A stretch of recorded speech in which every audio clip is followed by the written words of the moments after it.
What's good, Boxing World? This is Zeb, your host of On the Ropes. Got a special guest coming in today. Just wait for everyone to get their notifications, and I'll properly introduce them.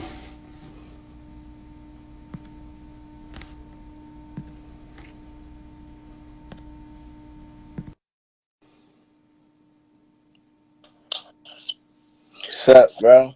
What's good, big dog? All right, today my special guest on the ropes. I have none other than Rashiem Jefferson, currently 2-0 featherweight division, fighting out of the city of Philadelphia. Man, what's good, big dog? What's up, bro? What's up? All right, man. Real quick, man. Do you have a fight coming up Yeah, I fight next Saturday, next Friday. next Friday? Yeah, Do you know where you fighting at? Vegas, top rank card again. Oh, so you on that fight with Truck in them? Yeah, that card. On I ain't gonna lie, that's a good card. Yeah, man. Yeah, man. How Yeah. did you get involved with that card? From I fought, and they that same night they already told me that they was gonna have me on that October 9th card. Now, how active do you want to be? I was, bro. The beginning of the year when I first turned, I wanted to be like at least like 8-0 by the end of this year, but Corona messed everything up. So I could go for 4-0 by the end of this year. By the end of the year? Yeah, All right, we're gonna take it back for the people, man. Are you originally from Philadelphia? yeah. Now, what was it like for you growing up in Philly, man? Uh, eh, I mean, I ain't really have a hard time, but you definitely gotta be like tough out here. It's definitely tough out here with the things going on, and it's only gonna get worse. So you gotta be built for it basically, and you gotta know how to keep your head on track, your mind on track, and stay on track while all the things going on, because you definitely could lose focus easy out here. With your father being a fighter, man, when did you pick up the love of boxing? I've been I ain't really pick up the love for it till later. I was doing it my whole life, but I was really a football player. I used to go to the gym every day in my football pants and cleats and everything and spar with the cleats and everything on. But then once my dad ended up breaking his neck and I started doing it to keep him away from it, me doing it every day and for so long, I just ended up falling in love with it. So it's where In we at now. in the beginning, were you pretty much forced to go to the gym during that time, or it was just Nah, something you just wanted to do? nah, I just was doing it. I did. I played football, basketball, ran track, played baseball, box. I did almost every sport. I was just an athlete, so it wasn't nothing. And I was already in the gym. I just knew how to fight. I like going in the gym and go spar. I never really trained. I used to go spar every day. With that being said, did you want to play deal with other sports? Because with boxing, you don't play boxing. So when did you actually focus mainly on boxing? What was that age that you picked up the love for the sport? I was probably about 14. I was still doing everything else, but it was like, no, you getting older now. It's time to choose one sport, and I just chose boxing. And once I did that, and I was doing it, I started going to the tournaments. I started meeting everybody else. I started having fun, and I just started liking it way more, and I started loving it. Now, did you miss the other sports during that time? Being someone who was multi athlete. No, cause like I could still go play basketball any day. I could still go play football any day. It's not really a big deal. I just wouldn't take it serious as I do with boxing. Now, talk about your amateur background and the accolades that you had as an amateur. I'm a four-time national champion, and I've been to like I've been going to tournaments since I was 11 years old, 12 years old, national tournaments, and I had some of the toughest fights. And I just qualified for the Olympic trials, and I got bronze at the Olympic trials. I was the youngest at the trials. I won the Junior Olympics this year. I won the Eastern qualifiers this year as an elite. I won the JOs. I won the Easterns. Went to the trials. I got silver in the Westerns. Before that, I got silver in the USA National Championships at youth, which it really was a bad decision. The kid got 2 points taken and everything from him, and they still gave him the decision. They still wanted me to come to the camp and play on the team, but like be a role in the team, but I really ain't want to, because I didn't want to go out there as a second and end up as a sparring partner, and then they still send that dude, and so I just was like, no, I'm good. And then Was they that ended. Hmm? was that the one you broke the nose? Nah, that was the Junior Olympics in 2018. Oh, okay, okay. I got silver in that too. Broke the kid nose. They doctor checked him twice. He was falling all over the floor, holding, complaining to the ref. He was basically quitting. You know how that go. It's just I had a crazy amateur experience though. I liked it, and a What lot was of some of the dudes. toughest fights that you had as an amateur? Do you remember the people that you had the tough fights with? Uh, Bruce Carrington was a tough fight. A kid named Jamie. He was from Texas. He was a tough fight. He beat me when I was about 14. Then at the Junior Olympics 2018, I beat him. Uh, it wasn't too many tough fights though. As I got older, because once I got older, the pace started slowing down, and I really was able to pick. That's my type of pace, the slow pace. So it wasn't really too many tough fights, but it's like a couple tough fighters that I fought. I just really don't remember their names because they wasn't too big, but they definitely was tough opponents. You know, just still speaking on your amateur background, man. What's one of the most memorable your experiences that you had as an amateur? The Olympic trials. Olympic trials. Yeah, and it was real fun too. Matter of fact, my hardest fight was at the Olympic trials. I fought Kevin Montano, and it wasn't hard skill wise or actual fighting wise. It was hard, like mental wise, because he kept wrestling, bro, and it was like, you gotta stay focused and stay composed. Oh my God, he wouldn't throw no punch. He'd just run at me and grab me, run at me, grab, run at me, grab. The ref took 2 points from me.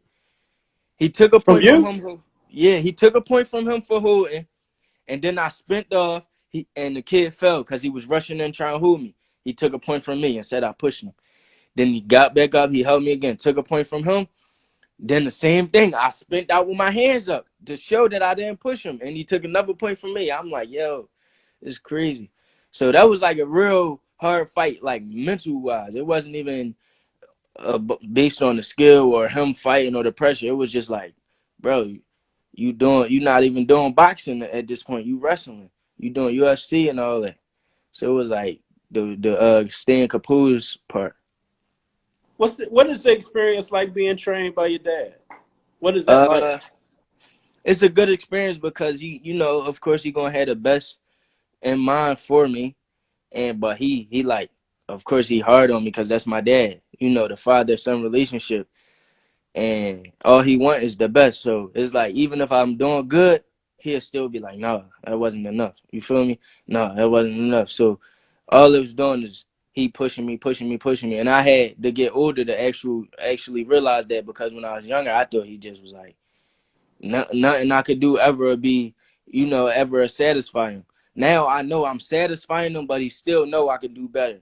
He still know I could do better, so he'll tell me, no, it's not good enough. You feel me? No, we gotta do this, we gotta do that, and me knowing that it is a whole lot of space for me to get better, I just be like, all right, and we work. You But know, it's fun though. that's with that being said, how does he turn the coach hat off when you want just your dad sometimes? Does that is that hard? No, not really. Me and my dad got a good relationship, so like it's not really too hard outside of boxing, and it's not that hard inside of boxing because we click real good. So that's really what it's about. You gotta have a good relationship, whether it's your dad or it's just your regular coach. The relationship always gonna determine how everything work out. Now, what was the deciding factor for you to turn pro? I wanted to turn pro since I was 16 years old, but he wouldn't let me. And I'm glad he didn't let me, because I probably would have ended up getting hurt. I was still a baby, you feel me? And I'm still a baby right now. I'm still grown, but I got the experience now. But when I was 16, and that was about the time where I kept making it to the finals and they robbed me. rob me. So I really was like, no, man, you feel me? And I ended up sitting out for a year, and I really didn't. I was like, I don't like boxing. I had played football for one more season. I set out for a year, but I came back. I ended up gaining the love back. I came back, and ever since then, I still wanted to turn pro, and I'm like, turn me pro, turn me pro. He'll be like, all right, after this tournament, you gotta do this tournament, you gotta do this tournament. But he'll keep me amateur. And after the trials, the first night when I lost, and everybody knew I really didn't lose, I was like, no, I'm not fighting in the losers bracket. I'm not fighting amateur no more. It's over. And then Jay Prince had came up to him, man, and they kept everybody, all the managers and the scouts out there kept telling them that, no, make me fight, make me fight, make me fight. I wasn't gonna fight though. I had went to Wendy's. I done got real fat and everything. I was really not fighting. He kept saying, "You fighting?" I'm like, "Oh, I ain't fighting." And then when he was like, "No, all the scouts," and I was like, "Man, I went and lost all that weight." Fought the next day, same thing happened. I'm like, "Nah." And then they kept saying, "Keep me amateur," because if I would have stayed amateur, it's like a lot of different qualifiers. So Mm-hmm. even if the number one kid won, just like his name Javier, he won the trials, but he wasn't the Olympian. Some kid named Joe Hicks was the Olympian because they went to the qualifiers, and I guess Joe Hicks did better. So they would have sent everybody to the top three to the qualifiers, and whoever did the best or got the furthest in the tournaments would have ended up being the Olympian. But I was like, no, I'm not doing that. You feel me? I was like, no, we just gonna move on to the next chapter. And now I was 18, so I was old enough to actually make my own decisions. You feel me? So he couldn't force me to be amateur no more. And if I You, would have been forced to be amateur, it would have been for no reason because the whole year got shut down. you So know, I'm going back to that year that you took off, man, how hard was it to get back into the groove of things with the sport of boxing? uh it wasn't that hard because I still was in and out the gym, so it wasn't like I just completely stopped. I just stopped competing.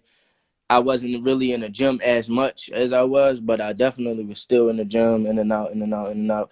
Like days I didn't have football practice and stuff like that because I was still in school, so football would be only like 3 days a week or 2 days a week or something like that. So I'd still be in the gym some of those days, and I was in and out. So it wasn't really too bad, and I didn't get too much out of shape. And back then, I really wasn't gaining no weight at all. I could have ate a whole 10-pound meal and gained 1 pound.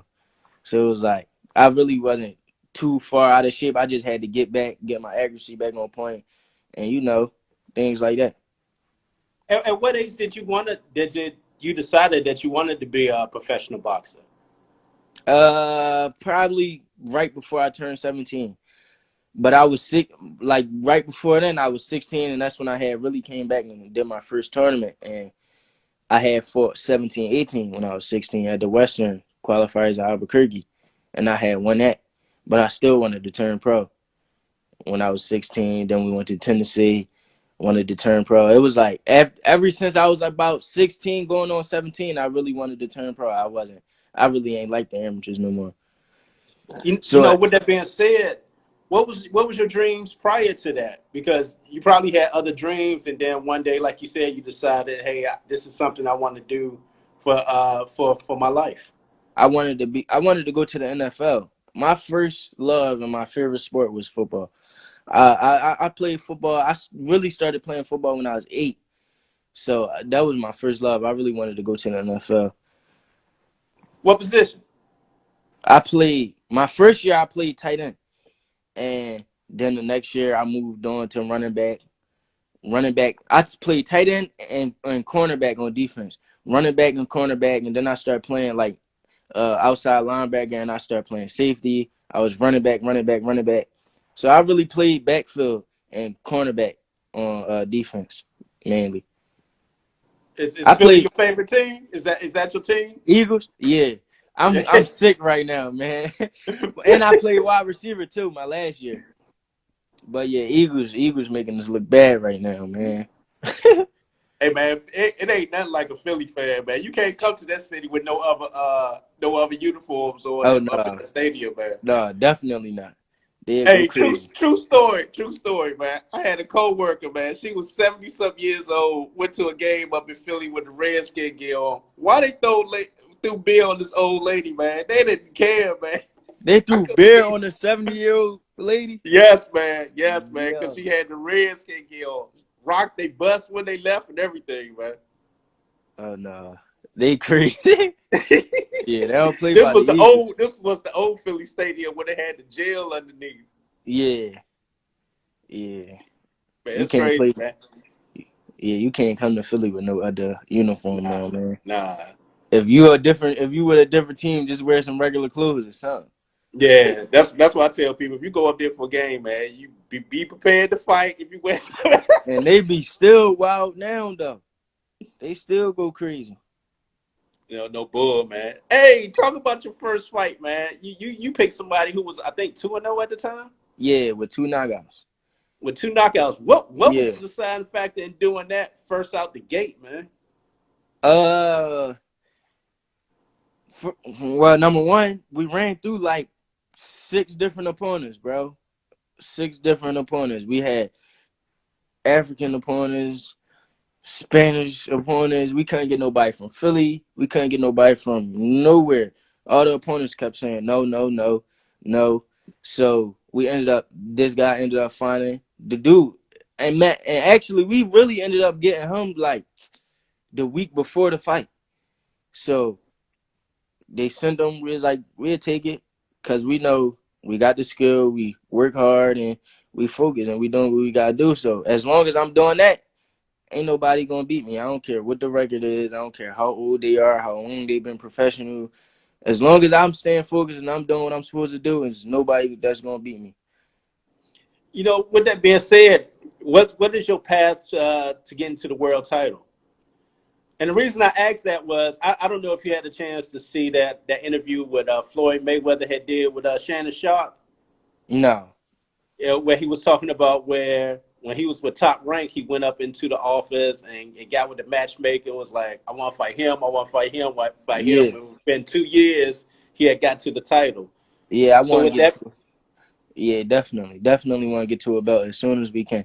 And especially at 22 or 26 is wide open right now. So we moving smart, but we moving fast. We definitely moving at a timely manner though. We currently not you at the 126. yeah.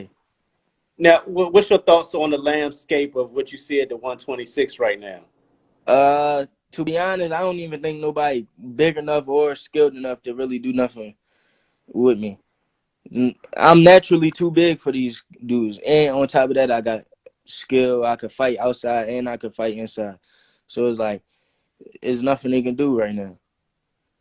The more that you're being seen, is it going to be harder for you to get the fights? Like you were saying, even in the beginning, people are turning down fights left and Yeah, right. yeah. We just got our opponent for this fight next week. We just got him like 3 days ago. It's definitely gonna get harder, and I'm just saying like the longer they wait, the worse it's gonna get. So Because with that being said, have you ever had talks? Well, I'm quite sure you have talks with Boots about that, about the frustration of getting the fights that you want. Because he oh going yeah. through that same similar situation where he wants to get those top 10 fighters, top 5 fighters, and nobody wants to give him that work.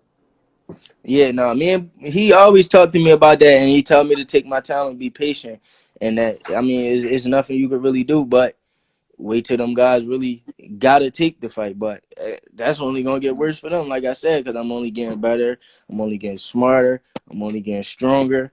So it's like the longer they wait, the worse the outcome would be for them. And this what I'm gonna say now. I'm only doing 4 rounders. I get better by the round. Once I start doing 8, 10, and 12, it's nobody that's really gonna see the last round. There's nobody that's really gonna get to the scorecards, to be honest. So with Especially the my dad real big on conditioning, so we definitely never gonna get tired. with that being said, at the pace that you're going right now, fighting every couple of months, when do you see that big step up fight? Late next year, in the fourth Uh quarter. hopefully, or we could just do 2022. But I definitely want to be a world champion by the end of 2023. What is it like to be a fighter from Philly, man?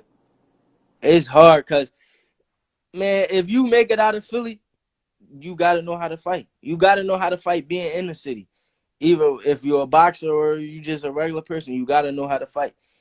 You got to. Philly is they breed fighters, so that's why like these dudes at the national tournaments, when they know they fight in Philly, they know they in for a fight. Cause coming out of Philly, you gotta know how to fight. You got to. With that being said, man, currently Philly doesn't have any world champions. Who will be the first to get that world title again? We gonna have Scooter about to get his world title, his direct next fight. Then Boots gonna get his belt, and everybody else just gonna fall in line. And I'm definitely getting my belt real soon too. Not too long. So you believe Scooter will be the first to get it? Yes, no, Scooter already got the. He already got his match for the belt and everything. He was supposed to fight for the belt his last fight, but he got corona. But That's since he got correct. That's corona, that's right. That's right. And that's when what Leo yeah, Angelo was yeah. fighting. And since he got corona now, that fight that happened, Angelo Leo, whatever his name is, whoever he fought, they was fighting for the mandatory for the belt. So now they still got to fight Scooter for the belt anyway. And like 3 months, I think, or one of those. So whether they like it or not, he getting his belt first out of the city. Now, who would you like to get that good sparring in, man? Because when I came up there, man, it didn't matter the size. Yeah. You was in there Oh, 170, 175. Hey, man, I see you put that work in, dog. yeah, we definitely we don't get a lot of work in Philly, so everywhere we go, we gotta really travel a lot. So I'll just be going to like I go to Maryland, I go to Virginia, and I definitely want to go do a camp in like California or Vegas somewhere to get some more sparring. Like I just everywhere I go to get good sparring is gonna have to be in a different state because a lot of Philly dudes down is real hard to get them. Well, why do you think that is? Because I don't know, bro. I ain't gonna lie. I think these guys out here scared of hard work. Everybody, it's not even just in Philly. It's everywhere else too. They scared of hard work and they don't want to be pushed to that limit.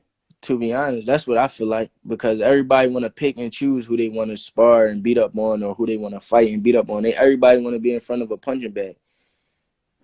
Funny that you said that because I saw a quote that you had put out, man, talking about, man, why everybody putting out these videos Oh with yeah, people they beating up, man, that ain't really top level competition, man. yeah, yeah. It, them dudes crazy, bro, and that's why when they get in front of them top level dudes, they don't know what to do. Cause in the gym, they just used to punching on dudes. So when somebody get hit and they hit them back, they freeze up and they be like, "Damn, what I'm gonna do now? He hit me back." Man, talk about the conditioning and the things that you have to do to prepare for a fight. You definitely gotta get your miles in. I think sprints play a big part. Sprints play a huge part because it'll get you ready for that burst. And and like in the gym, just throw like hard shots. Like my dad used the shield and the body thing a lot. And even on the bag, he'll make me do like I don't do rounds on the bag. I do straight minutes. So it'll be like 25 minutes straight, 30 minutes straight on the bag. But right now we lightening up because it's like the last full week of training camp. So, but yeah, we practice on the bag and we throw a lot of punches, and we throw hard punches, and that's really gonna get you your conditioning right. Cause the harder the punch, the more it take for you to keep throwing them punches and stuff like that. So you'll get winded faster. So once we get winded, we still throwing the hard punches. So we know when we get in the fight, we know we're ready for that to throw them hard shots and be able to keep throwing them hard shots. With that being said, what's your thoughts on the mitt work? Some mitt work is good, but some people just like to be flashy on the mitts instead of really working on things that you got to work on. My dad main goal on the mitts is to get you tired, and he definitely do. You can have your arms hurt and you breathing hard and things like that. And a lot of dudes don't do that. They just want to put together a pretty combo and make a video for Instagram. You see, I don't really post on Instagram my training and stuff like that. You know, I got to ask, man, is it the Philly shell or is it the Floyd? Because Floyd is claiming it right now. I ain't gonna lie. I feel like it's the Floyd show. I feel like it's the Floyd shoulder roll. I ain't gonna lie, cause nobody really never heard of the shoulder roll until Floyd Mayweather started doing it. That's like people saying that Kobe copied off of Jordan moves. Don't nobody say Jordan. Everybody say Kobe. Kobe took the moves and made them his. Floyd took that move and made it his. Now, your favorite fighter is Pernell Whitaker. Yeah, Oh, why is he your favorite fighter? cause he's slick. He real slick, and he was like a boxer puncher. And he could hit you, and you could go down, and he could make you miss a million times. You seen him on even on the floor, you still couldn't hit him. I ain't like how he performed against De La Hoya though, man. I feel like he could have did way more, Now, but do he you do a lot definitely of a legend. studying? Do you do a lot of studying of the old boxers and film? Yeah, I don't watch new fighters. I don't watch new fighters. Only time I watch new fight is if like it's coming on live. I don't go on YouTube and watch a new fighter because I feel like these dudes not built right. I watch all old school fighters, Pernell. I watch Prince Nassim, Sugar Ray, all them dudes like that. Roy Jones and all the old school fighters. They actually was in there rumbling, and that's one of my plans. I want to bring boxing back. I don't want to have no padded record. I want to fight all the top dogs. So when I know once I make it there, I know I really earned my way up to the top. With that being said, the young guns of the sport, the future that's coming in now, do you feel that they have a different mentality to where it doesn't matter? We want to fight the best of the best. We take Yeah, an L, we come back and fight again. yeah, that's how it should be. That's how it should be, and I think that's how a lot of the young fighters doing because the generation before us wasn't really like that. Like the young fighters that came up before us, they wasn't really like that. Them dudes like picking their opponents, and I think Floyd changed the game for these guys because Floyd chose all his opponents, and everybody say Floyd picked the easiest fights. I don't think they was the easiest fights, but I know he picked them guys that he know he could do whatever he wanted to. And Yeah, Floyd changed the it game. was different in the first half of the Pretty Boy days Oh compared to yeah, the money. Yeah, definitely, definitely. And I because during like, that time he was fighting everybody though. yeah, facts. Everybody say that Pretty Boy was better than Money, and I don't think so. I think he just got smarter and he started learning how to just win without having to do really anything. And I feel like that's the best way. If you could make it easy like that, then make it easy. You ain't gotta make it hard on yourself. Who would you like to get that good work in the sparring with? I don't care. I just like the good work. I already sparred like a lot of the top guys, and I definitely want to go. I want to go to Floyd Gym and spar a lot of them dudes and see what they really like. And I want to go to Cali and see the good work out of there. So it's not really nobody specific that I want to spar, but I definitely want the top work. And anybody know that if anybody ever wanted some work from me, I definitely never denied it. Yeah, because I hear a lot of the young fighters going out to Floyd's gym, and it seems like that's where a lot of people are getting the good work lately. Yeah, I be seeing that. Now, with that being said, coming up with your fight that's coming up, what do you know about your opponent? Uh, I just know he Mexican and he 2-2 with one knockout. Never been stopped before, so we looking to change that. If not, we looking to win. Looking good. Now, are you currently signed with anyone? Nah, I'm free agent. No manager, no promoter at all. Oh wow. Do you think that's better for you? Yeah, because I feel like if I would have been signed already, like if I would have signed before I fought already, none of my opponents would have been my opponents. They'd have all been the padded guys and the guys that's just gonna flop. Man, I don't want them type of guys. So I'm glad we get to pick our opponents, and even with top rank, they ask us who we want, and whatever they send, we tell them which one we want. Yeah, I think you're in a very good position being that way, with no promotion or no manager, because then you get to really build yourself up to that point where you start to get that bidding war. And Yeah, we're like, man, I need to bring him over here. yeah. And I so, mean, it's starting. It's definitely starting. It was like that a little bit before I turned pro, like coming up in the amateurs, but it's definitely getting way worse now because they actually getting to see what I could really do, and everybody ain't really get to see my full potential. I didn't even reach my full potential yet, so all the things that y'all seeing now is not really. Nothing right now. With that being said, man, I've seen you in sparring. You like to have fun in sparring, man. What's up when you lick your tongue out, man? I don't know. I just been doing that since like I was young. Like that's like, all right, say I got my big cousins tease me. That's just something like that. So I just do it to the camera if I see a camera or something. Feel me? But I love having fun. If I ain't having fun with it, I'm definitely gonna be done with it. So even when I fight, I'm having fun. It's funny that you had said something that you think Scooter will get it first. What are your thoughts on that Earl Spence Garcia fight then? Oh no, I forgot about that fight. I definitely forgot about that fight, and I'm definitely rocking with Danny.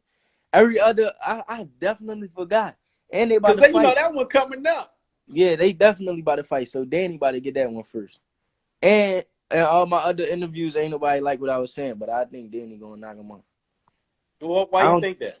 because Danny hit too hard. Spence is too stationary. Nobody and you'll never see nobody get hit by Danny Garcia and just stand there. Keith Thurman, he hit him, he started moving. Sean Porter, he hit him, he started moving. I never seen Earl Spence use his feet. And I really don't think he could use his feet. So it's nowhere in the world he's going to stand in front of Danny Garcia for 12 rounds with 8-ounce gloves on. No way. With that being said, I remember in another interview you had talked about Boots and Crawford, man. That would be a good matchup. Like I told everybody else, Crawford is the best welterweight, but Crawford will be the easiest welterweight for Boots because Boots do everything he do 10 times better. Boots punch. Boots got speed. Boots got way more defense than him. Boots could switch southpaw, and Boots fight better on the orthodox side than him. And Crawford too chinny. And anybody that know Boots and ever seen him fight know that motherfucker, that boy is a great finisher. So anytime Crawford wobble is over. There's no recovering because he can wobble in front of the other dudes. He could wobble in front of the other dudes and he got time to get himself together. Once you wobble in front of that man, it's over. It's over. There's no coming back. There's no getting up. There's no recovering. Once you wobble, it's over. Simple as that. Man, he's definitely been getting a lot of talk on the different sports networks on YouTube, man. Boots right now. Yeah, anybody know him know he a great finisher. He said Earl the best welterweight. Earl is a basic fighter. But yeah, back to what we was talking about. I don't know what these dudes be saying. So you tell me, man, put the money on Danny on that fight, huh? Put the money on Danny. Danny won't beat him in no 12-round fight though. But I don't think it's gonna go to 12 because Danny hit too hard. So you don't even think it's going 12? Nah, Danny hit too hard, bro. He can't stand in front of Danny for 12 rounds. Like I tell You everybody think a lot else. of people underestimating him right now? Yes, just because of the losses he took, and they definitely underestimating him, and that's gonna make him hungry. And like I tell everybody else, I'm from Philly, and in Philly the bullies get bullied. So Spence gonna come in there trying to be the bully, and it's gonna go left for him. Hey man, I say, man, I truly appreciate you coming on today, man. One of the young guns coming up in the sport of boxing. Definitely gonna be doing this thing, man. And people Yeah, I definitely got to be appreciate you looking for out bringing for me, you, man. man.